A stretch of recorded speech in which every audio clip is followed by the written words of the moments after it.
हमने पिछले वीडियो में समांतर माध्य ज्ञात करने की दो विधियां डिस्कस की थी।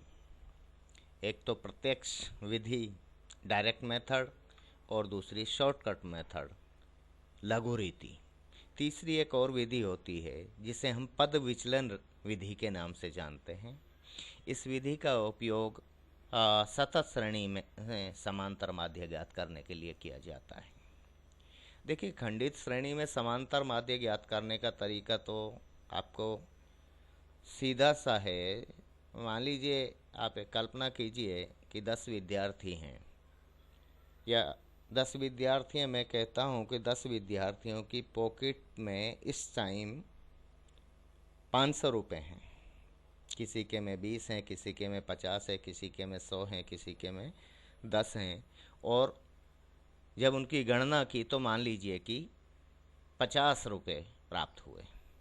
तो अब हम अगर ये कहें कि भाई आप बताइए कि विद्यार्थियों के पास औसत रूप से कितने रुपए हैं, तो हम क्या करेंगे? जो विद्यार्थियों के पास कुल रुपए प्राप्त हुए हैं 500, उसको विभाजित कर देंगे विद्यार्थियों की संख्या 10 से। तो 500 बटा 10 बराबर 50 रुपये औसत आया एक तरह से। तो ये तो होता है व्यक्तिगत श्रेणी में। खंडित श्रेणी में निकालने का तरीका यह है कि वहाँ फ्रीक्वेंसी दी हुई होती है, आवृत्ति दी हुई होती है, इसलिए आवर्ती और मूल्यों का पद मूल्यों का गुणनफल करके उनका जोड़ कर लिया जाता है। या फिर शॉर्टकट मेथड काम में लें। भाई, खंडित श्रेणी में दो विधियों से हम समांतर माध्य ज्ञात कर सकते हैं। या तो प्रत्यक्ष विधि से, जिसमें हम sigma F X by N सूत्र का प्रयोग करते हैं, और या फिर हम शॉर्टकट विधि अपनाएं, शॉर्टकट मेथड लघु रीति। उसमें हमें कल्पित माध्य की आवश्यकता पड़ेगी और कल्पित माध्य लेकर मूल्यों का माध्य से विचलन, कल्पित माध्य से विचलन निकालेंगे। फिर उस विचलन को आवर्तियों से गुणा करके और फिर उनका जोड़ कर लेंगे। तो पद मूल्यों का विचलन और वे आवर्तियों का गुणनफल का जोड़ जो कर लिया जाता है। और फाइनली हम सूत्र x bar equal to a plus sigma f into D X by N काम में लेके समांतर माध्य निकाल लेते हैं। लेकिन यदि श्रेणी सतत है, कंटिन्यूअस है, तो उस स्थिति में वहाँ पर हम देखेंगे भाई सतत श्रेणी में तो वर्गांतर होते हैं, वर्ग होते हैं, क्लास इंटरवल। तो इसलिए वहाँ ये जो है सूत्र बदल जाएगा और उसके लिए हम काम में लेते हैं, वैसे डायरेक्ट मेथड भी वहाँ काम में लिया जा सकता है, वो एक अलग तरीका है। खैर, लेकिन हम यहाँ बात करें कि हम पद विचलन विधि के माध्यम से सतत श्रेणी में समांतर माध्य ज्ञात करते हैं। उसके लिए जो सूत्र है, सबसे पहले हमें सूत्र ध्यान होना चाहिए, फॉर्मूला ध्यान में होना चाहिए। x bar equal to a plus sigma f into D dash X by N into I. A क्या है? एज्यूम्ड मीन, कल्पित माध्य डी डैश एक्स। अब ये देखिए, dx और d डैश एक्स में अंतर है। dx तो होता है x माइनस ए और d डैश एक्स होता है x minus A by I. पदों का कल्पित माध्य से विचलन निकालकर उसको वर्गांतर से विभाजित किया गया है यहाँ पे। ठीक है, आई क्लास इंटरवल, वर्गांतर, ये सूत्र काम में लेना है। अब इसको एक उदाहरण के जरिए हम समझ जाते हैं। एक एग्जांपल लिया हमने, हाइट लंबाई और साथ में संचयी आवर्ती, ये दो सूचना हमारे पास हैं। लंबाई लेस देन में है, less than 7 feet, less than 14 feet, less than 21 feet और इस तरह से। तो लेस देन 7 फीट संचयी आवर्ती कितनी है? 26। 14 फीट से कम 57, 21 फीट से कम 92, 28 फुट से कम 134, 35 फुट से कम 216 और 42 फुट से कम 287, 49 फुट से कम 341 और 56 फीट से कम 360। ये सूचना हमें दी हुई है, ये क्वेश्चन दिया हुआ है। अब आपसे कहा जाए कि पद विचलन विधि के माध्यम से समांतर माध्य की गणना कीजिए, तो क्या करेंगे हम? सबसे पहले तो सारणी को सामान्य सारणी में बदलेंगे, सामान्य आवर्त सारणी में बदलेंगे। इसके लिए देखिए 7-7 का अंतर है इनमें, तो हमारे जो वर्ग हुए 0 से 7, 7 से 14, 14 से 21, ये वर्ग हो जाएंगे। ये देखो 21 से 28, 28 से 35, और कहाँ तक जा रहा है? 56 तक जा रहा है, तो 49 से 56 तक वर्ग हो जाएंगे। ठीक है, अभी ये मत कीजिए, अभी तो सिर्फ और सिर्फ ये सूचना लिख लीजिए आप। संचय आवर्ती जो दी हुई है 26, 57, 92, 134, 216, 287, 341, 360, ये आपके पास सूचना दी हुई।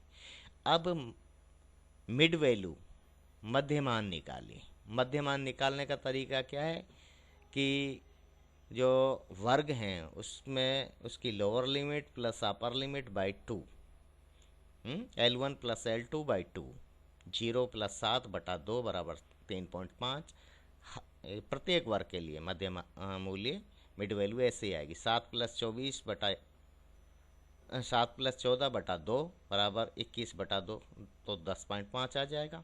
इस तरह से हम मिड वैल्यू निकालेंगे। 21 प्लस 28 है, तो ये कितना हुआ? 49, 49 बटा 2 बराबर 24.5। इसके लिए हम निकालें 42 plus 49 L1 plus L2 by 2, यही तो होता है मिड वैल्यू। तो इसको जब हम निकालेंगे तो 91 बटा 2 बराबर 45.5 हो जाएगा। तो इस तरह से हम प्रत्येक वर्ग के लिए मिड वैल्यू निकाल लेंगे, मध्य मान निकाल लेंगे, मध्य मूल्य निकाल लेंगे। एक तो ये काम किया। दूसरा, ये जो संचयी आवर्ती है इसको साधारण आवर्ती में बदलिए।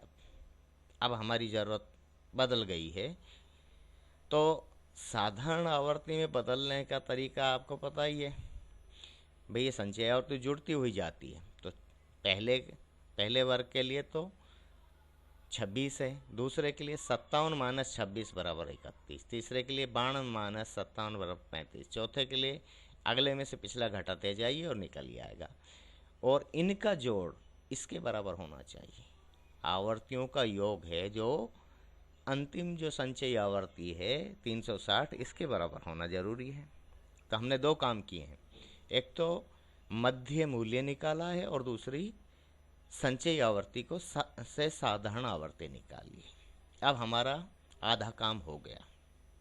हमें पद विचलन विधि काम में लेनी है, तो इसके लिए सबसे पहले हमें कल्पित मूल्य, कल्पित माध्य, एज्यूम्ड मीन की चुनते हैं। देखिए अब इनमें से बीच का सा मूल्य लेना, आप ये ले सकते हो आप 24.5 या 31.5, जो भी आपको ठीक लगे। मैंने 31.5 लिया है यहाँ पे। ये कल्पित माध्य है मेरे लिए। इस क्वेश्चन को मैंने इसके सहायता से सोल्व किया है। तो कल्पित माध्य ए बराबर 31.5 से पदों का विचलन, पद कौन कौन है ये दिए हुए हैं, इनका विचलन निकाल रहे हैं। 3.5 माइनस 31.5 बराबर 28, 10.5 माइनस 31.5 बराबर 21, ये करते जाइए। 17.5 माइनस, अब देखिए चाहें तो आप यहाँ x माइनस a लिख लें और फिर निकालते चले जाइए। चिन्ह सहित लिखना इनको जरूरी होता है, अन्यथा गलती हो जाती है। ठीक है, ये निकाल लिए सब, ये विचलन है। अब हमें सिर्फ विचलन नहीं निकालना, डेविएशन सिर्फ और सिर्फ पदों का विचलन नहीं निकालना है, बल्कि विचलन को वर्गांतर से विभाजित करके d-x ज्ञात करना है। तो इसके लिए क्लास इंटरवल हमें पता ही 7-7 का है, अंतर इनमें तो वर्गांतर 7 है। इसलिए हम d-x निकालेंगे तो x माइनस a, जो कि ये है, ये वाला, ये मूल्य है x माइनस a है, बाई i, मतलब इनमें 7 का भाग दे दीजिए, वर्गांतर का भाग दे दीजिए। जब -28 में 7 का भाग देंगे तो -4, -21 में 7 का भाग देंगे तो -3, -14 बटा में 7 बराबर -2, -7 बटा 7 बराबर -1। इस तरह से ये सारे, फिर ये देखिए 31.5 माइनस एक मूल्य जरूर आएगा ऐसा जो जीरो होगा, डेविएशन, एक विचलन जरूर होगा जो जीरो होगा। कारण क्या है कि जो भी हम कल्पित माध्य चुन रहे हैं वो इस इन्हीं पद मूल्यों में से कोई एक मूल्य ले रहे होते हैं। यदि हम 30.5 लेते तब वो जीरो नहीं होता, तब फिर यहाँ कोई भी विचलन है जो जीरो नहीं आता, लेकिन वहाँ गलती की गुंजाइशें हमारे ज़्यादा हो जाती हैं। तो इसलिए हमें कोशिश ये करनी चाहिए कि इसी में से चुनें, ठीक है। अब ये आपने निकाल लिया डी डैश एक्स। आपको क्या चाहिए? आपको चाहिए f into D dash x. Frequency से मल्टीप्लाई कीजिए इसको, तो फ्रीक्वेंसी ये आपने निकाली हुई 26 को -4 से गुणा कीजिए, ये आ जाएगा। 31 को -3 से, भाई अपने जो संबंधित मूल्य को इससे गुना करना है। 35 को -2 से तो -70, 42 को -1 से -42, 82 को 0 से तो 0, 71 को 1 से, डी डैश एक्स से गुणा करना है, ध्यान रहे, बार बार कह रहा हूँ इस बात को। तो 71 को आप 1 से गुणा करेंगे 71, 54 को आप 2 से करेंगे 108, और 19 को 3 से करेंगे तो ये 57 प्लस का है, ठीक है। ये माइनस के मूल्य हैं, फिर 0 आएगा, फिर प्लस के। अब इनका जोड़ कर लीजिए, एफ डी डैश एक्स का जोड़, sigma F into D dash x. Plus के मूल्य 236 और माइनस के मूल्य हैं जो इनका योग है, जो -309, इनका योग 309 है जो कि माइनस के हैं। तो अब sigma F into D dash x बराबर -73 आया, ठीक है। सूत्र काम में लीजिए। सूत्र क्या है हमारे पास? एक्स बार यानी समांतर माध्य equal to A plus sigma F into D dash X by N into I. I वर्गांतर है। सारे जब हमने सूत्र लिखा था शुरू में ही तो इनको क्लियर कर दिया था कि कौन सा, इसका मतलब क्या है। ए कल्पित माध्य आपने कितना लिया था? हमने 31.5 plus F D dash x sigma यानी इसका जोड़, आवर्ती और इनके विचलनों का जो जोड़ है वो आया है हमारा -73, तो -73 लिख लिया। आवर्तियों का योग कितना है? 360, तो 360 से विभाजित हो रहा है इंटू क्लास इंटरवल 7, ठीक है। तो ये आया 31.5 माइनस, क्योंकि ये माइनस का चिन्ह है, 511 बटा 360 बराबर 31.5 माइनस 1.42, तो 30.08 आंसर आया। इसलिए अब क्योंकि हम क्या निकाल रहे हैं, माध्य किसका निकाल रहे हैं? माध्य ऊंचाई ज्ञात कर रहे हैं। भाई मूल्य क्या है? पद मूल्य, ऊंचाई तो है, तो माध्य ऊंचाई जो है 30.8 फुट आई है हमारी, ये हमारा आंसर होगा। तो इस तरह से हम एक सतत श्रेणी में समांतर माध्य की गणना कर सकते हैं। और मैंने आपको समांतर माध्य से संबंधित व्यक्तिगत श्रेणी में तो आपको वैसे ही बताया हमने, एक उदाहरण देके दूसरे तरीके से भी आप ले सकते हो। और खंडित श्रेणी के लिए मैंने आपको एग्जाम्पल सॉल्व करके डायरेक्ट मेथड भी और शॉर्टकट मेथड दोनों ही विधियों से समांतर माध्य की गणना की है। सतत श्रेणी के लिए एक उदाहरण लेके, और उदाहरण भी कॉम्प्लिकेटेड जो हो सकता था मैंने वो लिया है। इससे कैसे समांतर माध्य की गणना की जाएगी, पद विचलन विधि के माध्यम से मैंने इसको आपको स्पष्ट किया है। सीधा सा तरीका है, पहले सारणी को साधारण आवर्त सारणी में बदलिए। पहले तो जो दी हुई सूचना है उसको लिखिए, लिखने के बाद में हमारी ज़रूरतों के हिसाब से उसमें जो भी हमें चाहिए वो निकालिए। तो हमारी ज़रूरत होती है भाई, जब वर्गांतर दिए हुए हैं, वर्ग दिए हुए हैं, तो उस स्थिति में हमारी ज़रूरत होती है एक तो मध्य मूल्य इसमें, और दूसरा होता है संचयी आवर्ती से साधारण आवर्ती की आवश्यकता हमें पड़ती है। बस जब ये दो चीज़ें निकल जाएंगी तो बाकी की प्रक्रिया तो आपको पता ही है कि एक कल्पित माध्य चुना जाता है, दूसरा कल्पित माध्य से विचलन निकाले जाते हैं और फिर उन विचलनों का वर्गांतर से विभाजित करके डी डैश एक्स निकाल लिया जाता है। और फिर जब ये निकल जाता है तो इसको आवृत्ति से गुणा करेंगे, तो आवर्ती को जब इससे गुणा करेंगे तो इन गुणा करने के बाद में और इसका जोड़ कर लेंगे, sigma F D dash X आ जाएगा। ये सारी चीज़ें हम निकाल लेंगे और हमारा क्वेश्चन सॉल्व हो जाएगा।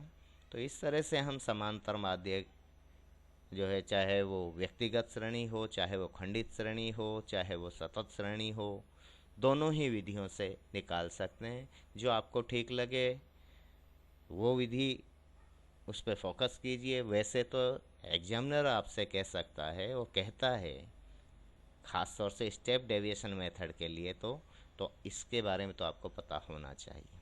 आज के लिए इतना ही। थैंक यू, धन्यवाद।